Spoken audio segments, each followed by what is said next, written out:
This is Lynn Fraser with the Killaby Center for Recovery and the Radical Recovery Summit. And I'm just so delighted today to be talking with Dr. James Gordon.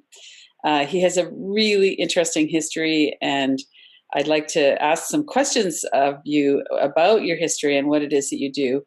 But big picture, he's just written a book about trauma and called Transformation, and works with large populations, which I find is so interesting. A lot of trauma work happens with individuals or very small groups, and I know you work with small groups as well. But some of the work that you do is covers such a broad range. And after I read your book, I did some of the shaking and dancing and some of the practices that you have in your book with some people, and everybody really loved it. So let's just jump right in. So you're a Harvard trained psychiatrist. You've had years of experience with the complementary medicine and how to bring that in. And it must be so satisfying for you to see the difference. Like, what are you seeing as the difference between when you first started your career and now in terms of people's knowledge and acceptance of that? Well, when I first became interested in what we then were calling alternative or holistic medicine, which slightly evolved into complementary and integrative medicine. When I first became interested in those approaches, which are outside the conventional medical canon, the conventional medical worldview and practice, most everybody thought I was crazy, which may or may not have been true or may not be true now. But now people are saying everything has been evolving significantly. So, for example, I became interested in acupuncture about 50 years ago. And at that point, acupuncture was regarded as a Chinese delusion, not to put too fine a point on it. Right. Then, and why would somebody, with my fancy educational credentials be interested in acupuncture? It's total mystery. Even though at that point, I was reading some of the research that was coming out of China, including most impressively, the research on use of acupuncture with animals, in veterinary medicine. I remember one study on the treatment of laminitis, inflammation of the hooves in oxen, and it showed remarkable gains. Now, by that time, this is the 1971, 72, some people were saying, well, maybe it's not a delusion of the Chinese, maybe it's a placebo effect because the Chinese believe in acupuncture, it works. And I read this perfectly well done study, and I thought, I don't think oxen have much of a belief system. So it was that kind of world very early on. Meditation, that was just for weirdos, those Indian yogis who starve themselves, and Americans who you didn't want to pay too much attention to. But obviously things have come a long way since then, and many of these approaches have been admitted to, first of all, but it's been a struggle. I chaired the White House Commission on Complementary and Alternative Medicine Policy and chaired the Advisory Council of the NIH's Office of Alternative Medicine. And there were people who were saying, no, we shouldn't even be studying these things scientifically. It's giving them too much credence, which, of course, is an utterly unscientific way of approaching the world. So, but with those struggles, I think that there's much more acceptance of these approaches. I think that, and so, yes, it's enormously gratifying. There is still right now a major hurdle, which is at least as important. That is, in most places, these approaches are regarded, whether it's meditation or acupuncture or nutritional therapies or herbalism or guided imagery, these are regarded as, you used the word earlier, complementary, or they're part of programs of integrative medicine, which is a perfectly good word, but those programs have been sort of ghettoized, and they're kind of, in most places, they're off to the side. The next stage, and they're beautiful. Many of those programs are wonderful programs, but they're only available to a relatively small portion of a hospital or clinic population. The next step is to make what we're calling integrative medicine or integrative health, or make that the standard of care. All of these approaches should be used as appropriate. And yes, that cliche about the level playing field applies. What's the evidence for? What's the evidence against? When do we use them? How do we integrate them with conventional medicine? And how do we study them in a scientific way? So, yes, we've come a long way, and I'm gratified. And there still is this next step.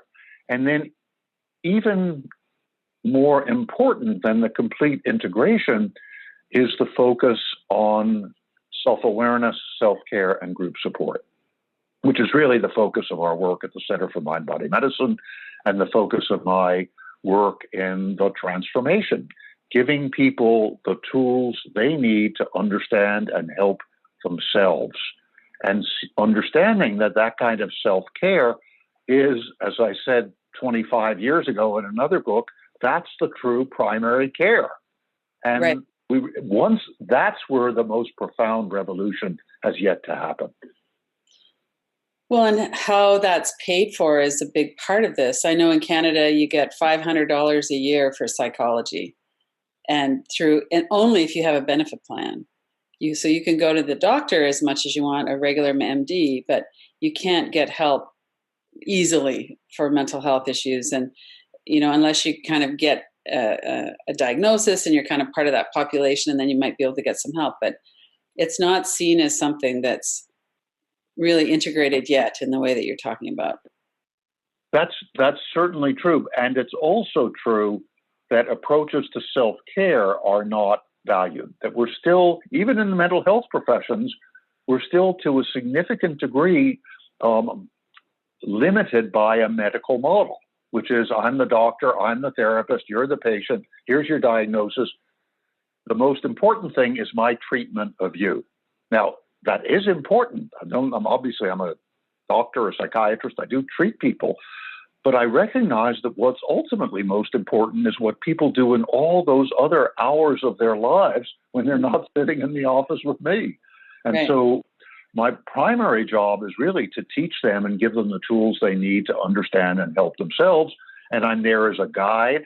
Sometimes I think of myself as a midwife to that process of transformation that people can go through. Mm-hmm. So let's talk about that a little bit. So someone comes to your attention. I know you work with large groups as well. So like, for instance, in Bosnia, how did that work out that you went there, that you were helping people in that war? What was kind of going on there? Well, I have been using these approaches, both approaches that include self-care plus other approaches that require a professional. I am a psychiatrist. I work with acupuncture and Chinese medicine, herbalism, nutritional prescribing. I do manipulation the way osteopaths or chiropractors do, even though I'm an MD. So I was doing that in my practice. And then I started the Center for Mind-Body Medicine in 1991 because I recognized that the next revolution had to be bringing self-awareness, self-care, and group support into the center of all healthcare, the training of all health professionals, and the education of our children. That's the next place that we have to go. So that was, I started the center to make that a reality, make that possibility and that hope a reality. And we began to train people here in the United States in these methods of self-awareness, self-care, and teaching them also how to lead small groups. And that was going very well. And people were integrating what we were teaching them into medical schools and hospitals and clinics and community-based organizations. And I got it into my mind, however these things happen, that I wanted to see if this same approach that was working so well with individuals here and in individual practices, if it could be of help in some of the most troubled places on the planet. So I started going to some of those places and presenting myself, sort of showing up, usually knowing one person. In the beginning, I went with a colleague who was a family physician.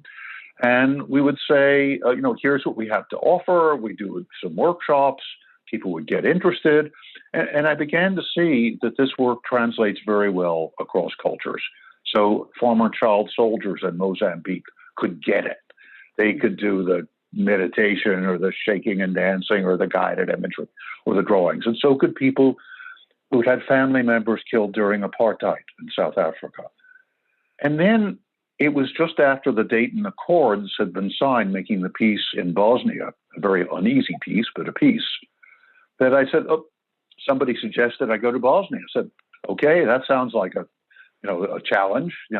4 years of war, 200,000 people killed, terrible ethnic strife.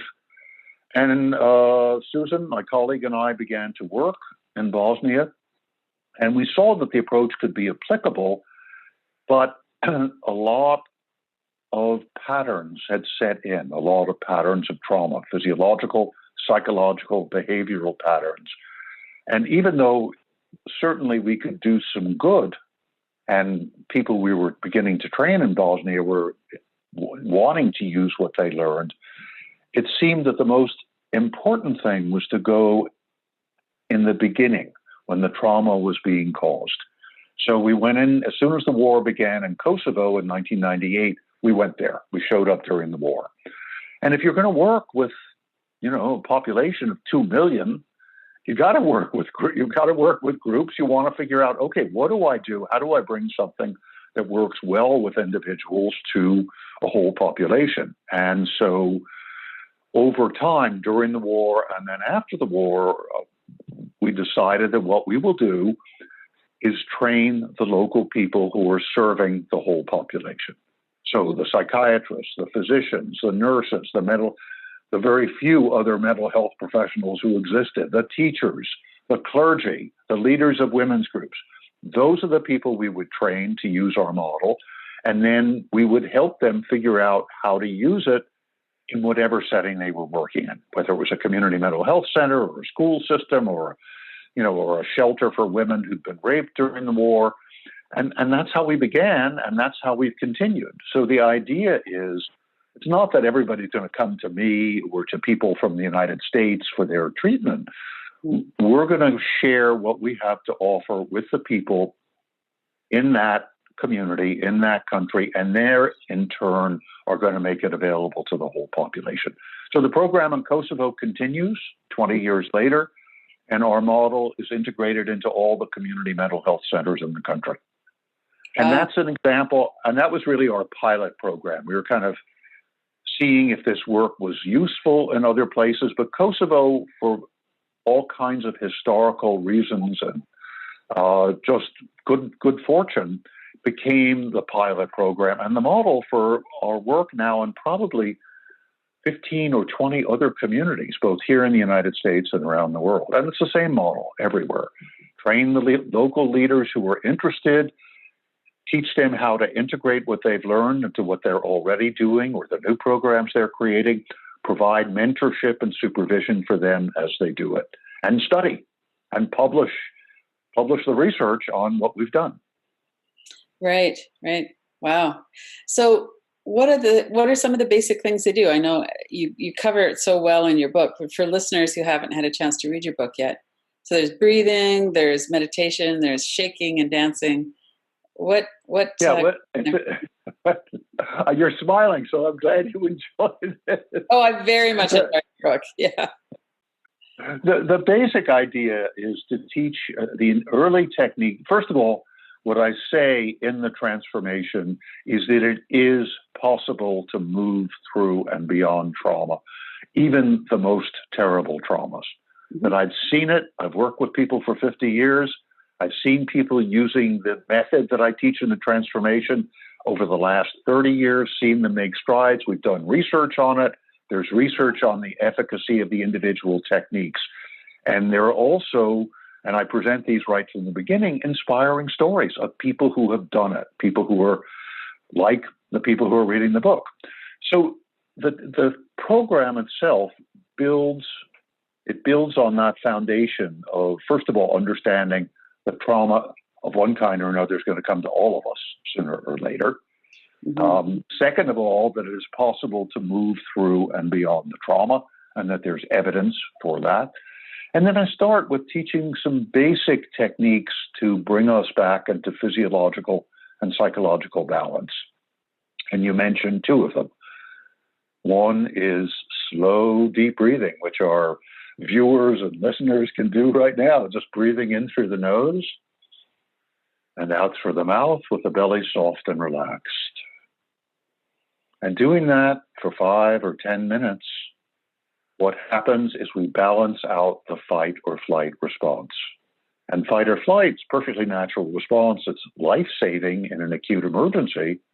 But when it continues over weeks, months, years, it becomes debilitating because we're always in that tense, we're poised to fight or to run as if there were a threat to our lives when the threat may be long over. And the threat in any case may not be physical at all. It's an emotional threat. But if we can begin to come into balance, and slow, deep, soft belly breathing is a very easy, non-denominational, non-threatening way to do it.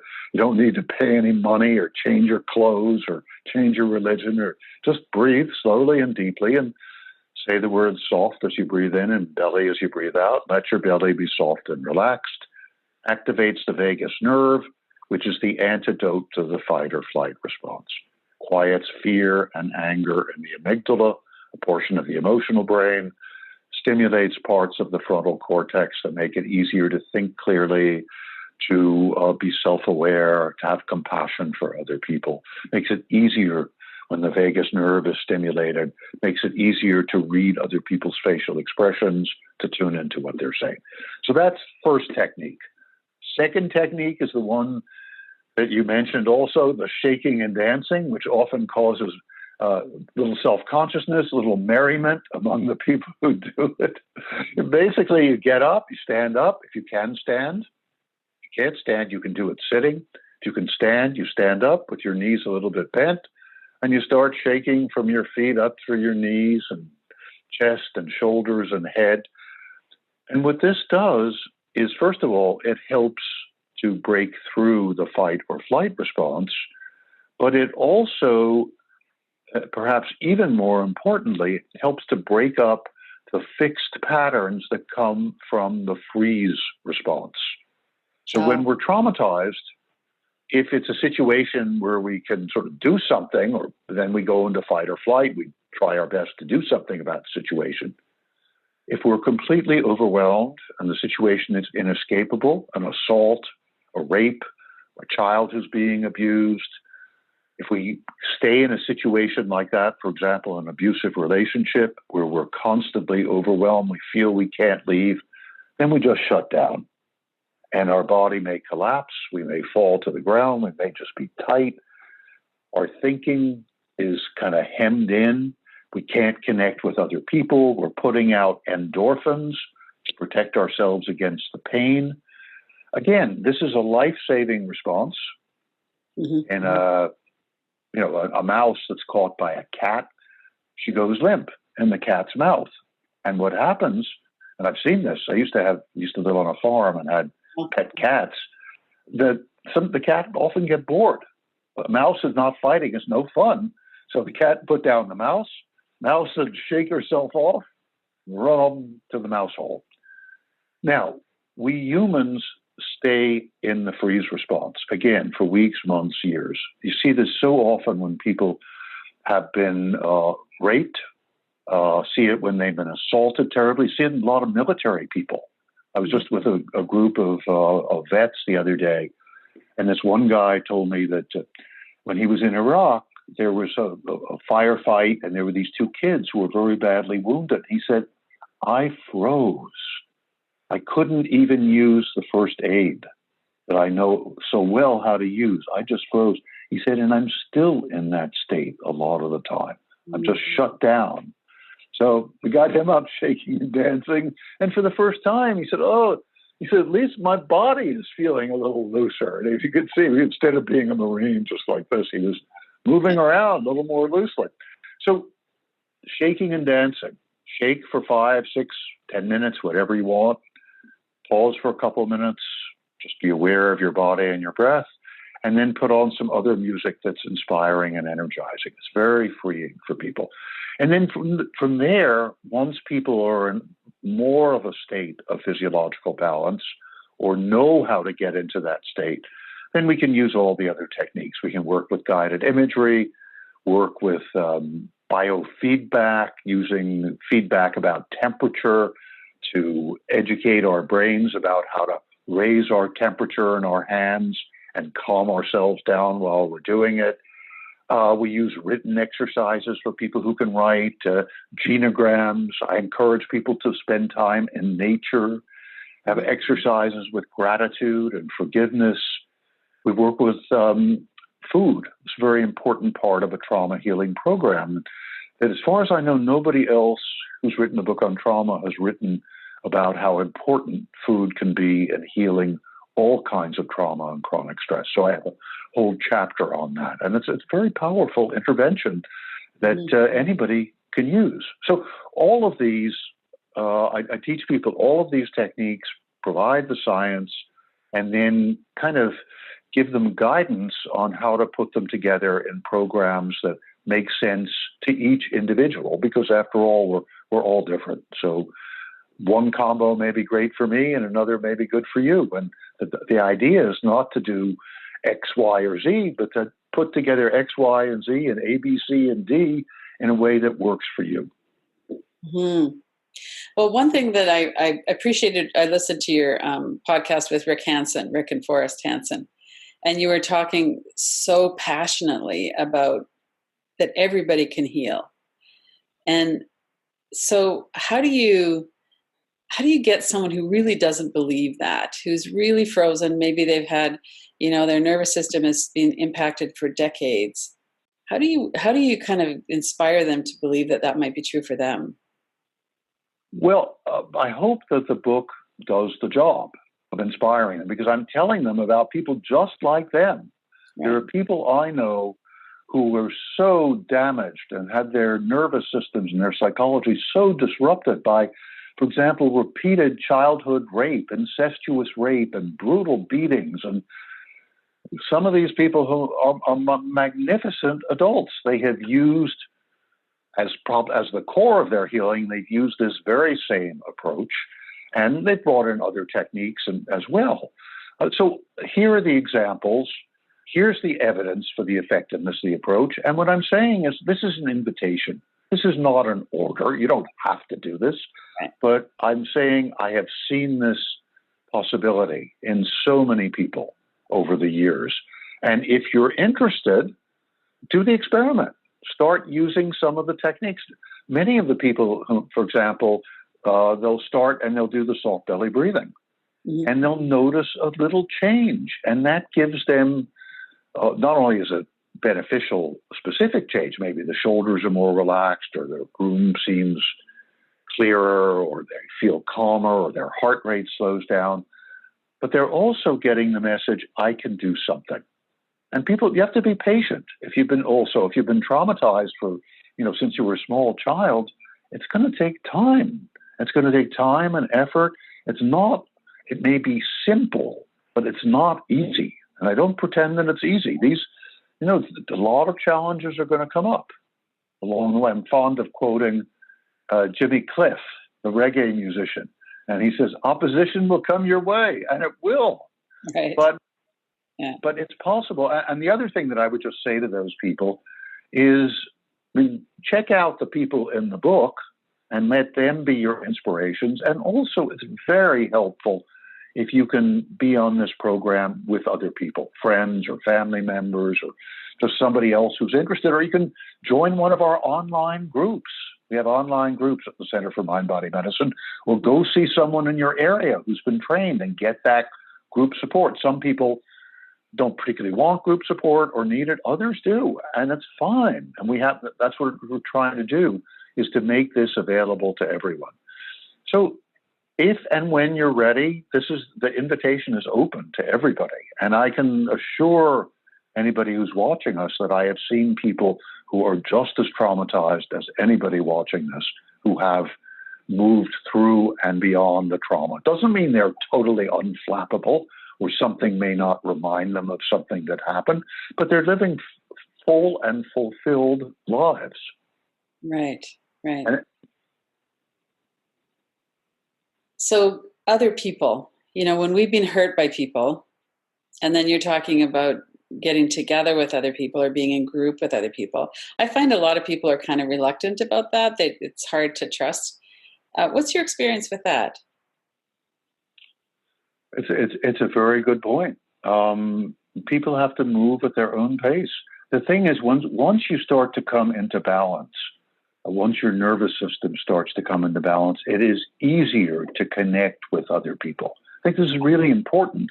When we've been severely traumatized, parts of our brain that facilitate connection, compassion, and trust are more or less disabled. So it's not, that yes, you're suspicious, but the reason you're suspicious is because of what's happened to you. So you have to begin to rebuild those parts that have been damaged, and then trust becomes easier. But don't force it. Just see when you're inclined to, when you're inclined to take a chance with someone. My suggestion is do it, and don't do it if you're not so inclined. This is not about proving a point. It's about doing something when it feels right for you. So just be compassionate toward yourself is what I would say. Right. So I work a lot with people around self-compassion, and it's a real sticky point. How do you get people to stop kind of feeling like I have to deserve it? I don't deserve kindness. I don't deserve self-compassion. How do you get them to kind of open up to that? What I'm thinking now is one of the techniques that I've sometimes used is a laughing meditation. People will laugh at themselves. We humans take ourselves far, and I include myself, we take ourselves far too seriously. Get over it. But experience the possibility that you can get over it. Don't get over it because I say so, but look at yourself in a mirror for 3 minutes and laugh and see what happens. Just check it out. So, I want to, and each person's different. So what came to me as you were speaking in that moment was that's one technique. And I've used it for myself. When I'm thinking, oh, I don't deserve this, or I'm so bad, or what about, this is one of the techniques I've used. Sometimes I've just used soft belly breathing. Mm-hmm. And I feel, it's kind of nice to be in this body. It's not such a miserable thing. I can feel myself and feel okay. Sometimes I may do shaking and dancing. Sometimes I go into nature. Mm-hmm. This is beautiful. This is a chapter in the transformation on nature. And this is one of the most healing. Nature's our mother. She's us, and we are her. And if you just walk into the woods or walk into a park, see what happens, and then maybe you'll feel a little bit better. Maybe you won't, but maybe you will. You got to be willing to do the experiments to see what happens.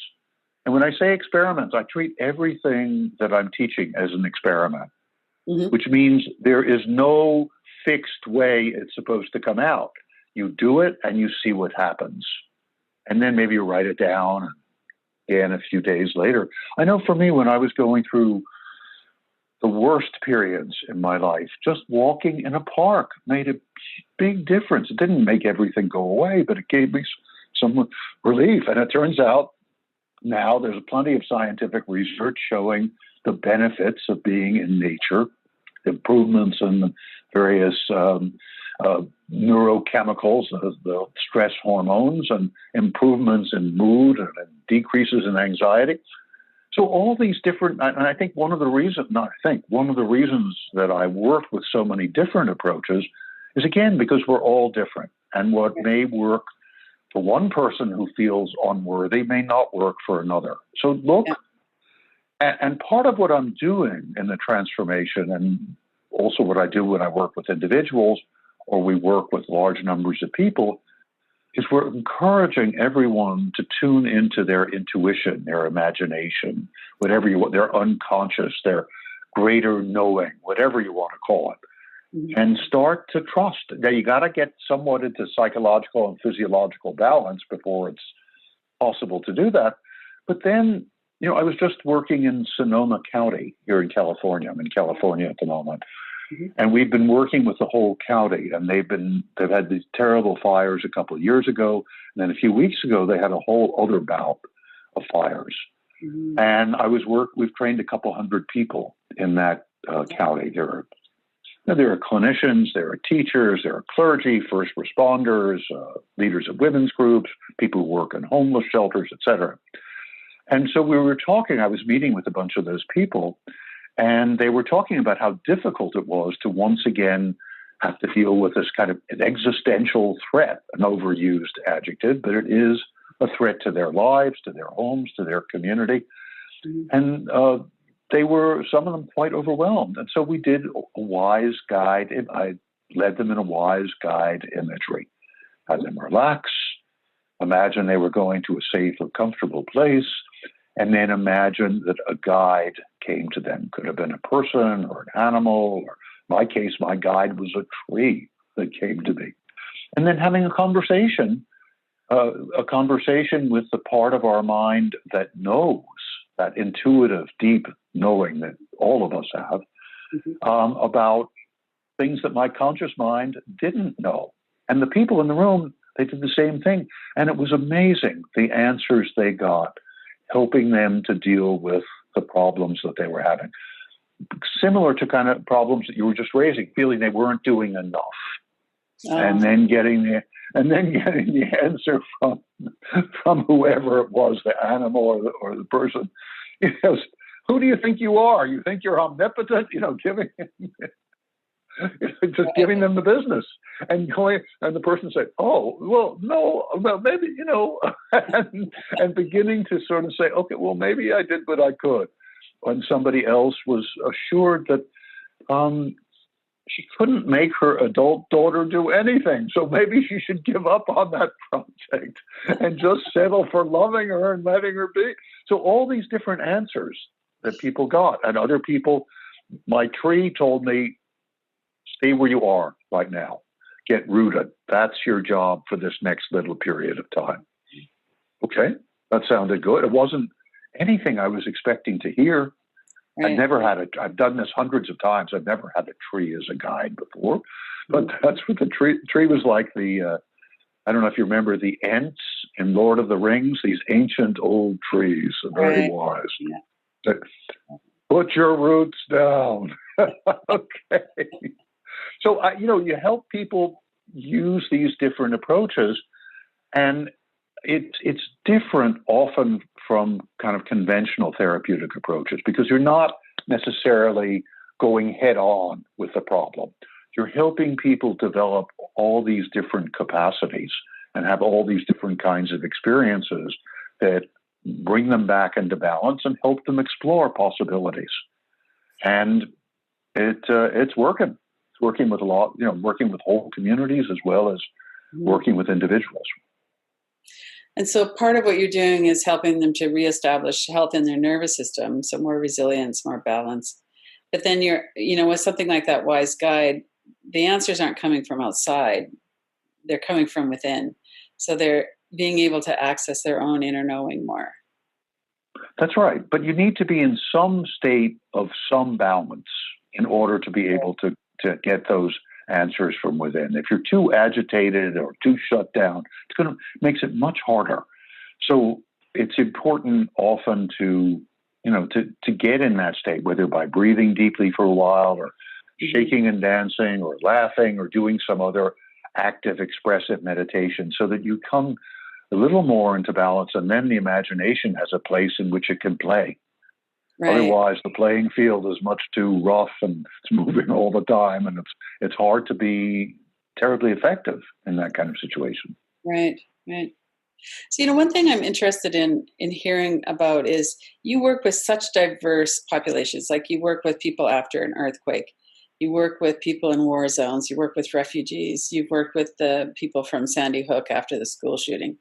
So are there commonalities in the responses after similar or different types of collective traumas? What are you seeing there? That's a very good question, and it's complex. I mean, some of the responses are similar. The world has been shaken. I mean, this earthquake is the most obvious example. But if you're in a school, we're doing a lot of work right now in Broward County, Florida. The shootings there were Marjorie Stoneman Douglas High School in Parkland. And, the whole world, which had seemed safe, no longer does. Right. That's a major commonality, whether it's a climate-related disaster, a school shooting, a war. Now, there are other people we work with for whom the world has never been safe. So, for example, Pine Ridge Reservation in South Dakota, which is a Lakota reservation, tremendous amount of historical trauma. I mean, exploitation and displacement and poverty. And then after that, all the self-inflicted trauma, the alcoholism, trying to cope with the situation and the addiction and the sort of bad behavior. So that's a bit different, where people have never had any say, or kids or adults who were terribly abused as children. So their world has never been safe. But in either case, what we're trying to do is establish a safe place for them, and for them to be able to share whatever they need to share, to learn the techniques like the soft belly breathing and the shaking and dancing so they can feel the safety, and then use their imagination to come up with solutions. So you mentioned refugees. One of the early experiments that we do always is we do 3 drawings, and early on, I teach them early on in the transformation. Draw yourself with your biggest problem, and draw yourself with your problem solved. So refugees, biggest problem, almost always you see a home burning or bombed. You see picture of them in a tent somewhere far away from home. The solution, and often they'll preface doing the drawing by saying, I don't really believe this is going to be true, or I don't know about this, but they will draw themselves with a path back home and to a new house. And, they're skeptical, understandably, but at least the image is there. The possibility has come into their minds. And many of those refugees put those drawings on the wall of their tents, because this is what they're aspiring to. This is what's giving them hope to endure the exile that they're experiencing now. So the commonality is displacement, disruption, continuous anxiety, fight or flight, irritability, remembering the past experiences, having flashbacks, having nightmares, and often feeling withdrawn from other people. Those are all common consequences, even in a place where everybody has experienced the same thing, the same earthquake or the same school shooting or the same fires. Because of the parts of our brain that shut down when we're so traumatized, we feel very alone. So those are the commonalities are really most important. Now, the specifics also have an effect. So, for example, school shootings makes you very anxious about school. That's pretty clear. It makes kids anxious about school, the teachers anxious, the parents in the community anxious about school. So it's more of a specific focus, but it permeates their whole life. And in Broward County, for example, and around the country, in many places where there were, the school shooting was 40 minutes away or 40 miles or 400 miles, kids are still anxious about school. Yeah. I'm sure you've seen it. And when they have these drills, these active shooter drills, it brings it all up again. Yeah. Having a climate-related disaster, the feeling is slightly different. It's something so overwhelming. And it becomes, the whole way of life. That's what I was seeing in Sonoma. Our whole way of life may be destroyed, is what people are feeling, because now the fires have come again. So it's a deep, sort of uneasiness about the whole world. So there are some differences, but I think the similarities are most important. And we often feel very similar things when we have an individual trauma. When you lose someone you love, there's a breakup of a meaningful marriage or a meaningful relationship, and you feel like my world is never going to be the same. I think, in some situations there's more self-blame. That's a situation where you're more likely to feel guilty or condemn yourself, whereas with a climate-related disaster, you won't. School shooting sort of halfway in between, because parents are saying, if only I'd done this morning, or teachers are saying, guilt is brought up for some. So there's more guilt in these individual losses. But losing someone is fully, at times, as devastating as, having a classmate shot in school. It feels that way. It feels like our world has come to an end. We will never be the same. We'll never be able. You were talking earlier about trust. I'll never be able to be close to anybody again. Mm. So those personal, I think it's really important that everybody understand that just because your house wasn't blown down by a hurricane doesn't mean that trauma isn't part of your life and isn't devastating. And I think that's one of the most important messages of the transformation is that trauma comes to all of us, if not early in our life from abuse or neglect or discrimination or poverty. In midlife, it may well come with disruptions in relationships, loss of relationships, or loss of sense of ourselves and the trajectory of our lives, or parents' illnesses or deaths.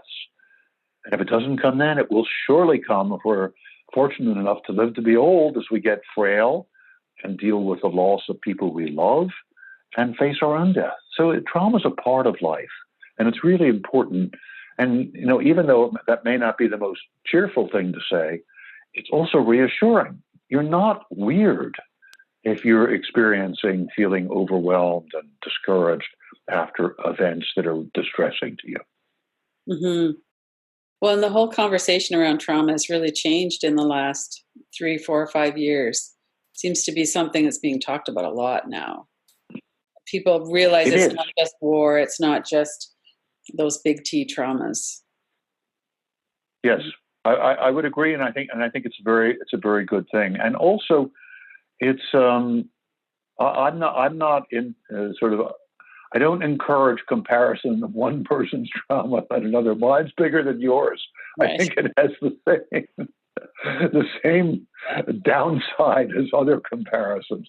The idea is what's going on with you. And when we do groups and we have people in groups, and some of them have lost 6 family members or 10 family members, and somebody else is struggling with an amputation and somebody else is struggling with a relationship that is falling apart.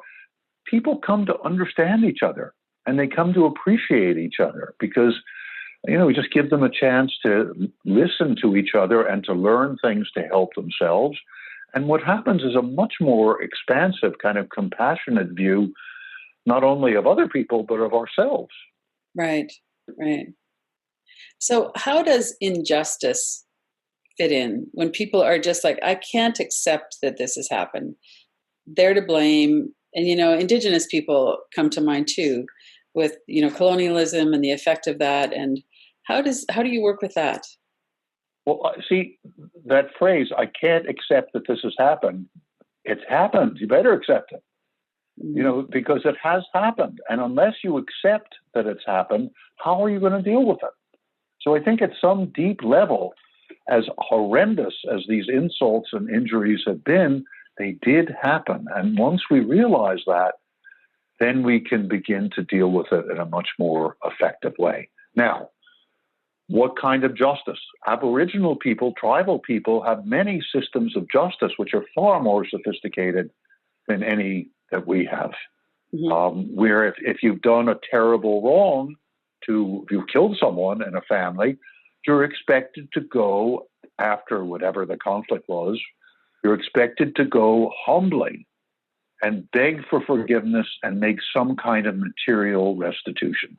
Mm-hmm. And that is often accepted. In the United States, people thrive on fighting with each other endlessly. Look at our Congress. Mm-hmm. I was just in South Sudan, which is one of the most brutal places on the planet. 400,000 people dead just in the civil war in the last 6 years or so. A couple million people forced out of the country, a couple million more displaced internally. But I went, and with a colleague of mine, a Sudanese human rights lawyer, Ania Daoul, and we did a workshop for 80 people, including people from the rival political parties who are still killing each other in the countryside, who are trying to come together to create a government, a new government. And they were there, representatives were there, representatives from the women's groups, from the army, from the major non-government organizations, religious organizations. And they wanted to see if it was possible to get beyond their hatred and their injuries, because they recognized if they didn't do it, they were never going to be able to form a just government or bring peace. So they were able, and it was very dramatic, but at some point, they were able to share their feelings, including their fury and fear and everything else with each other.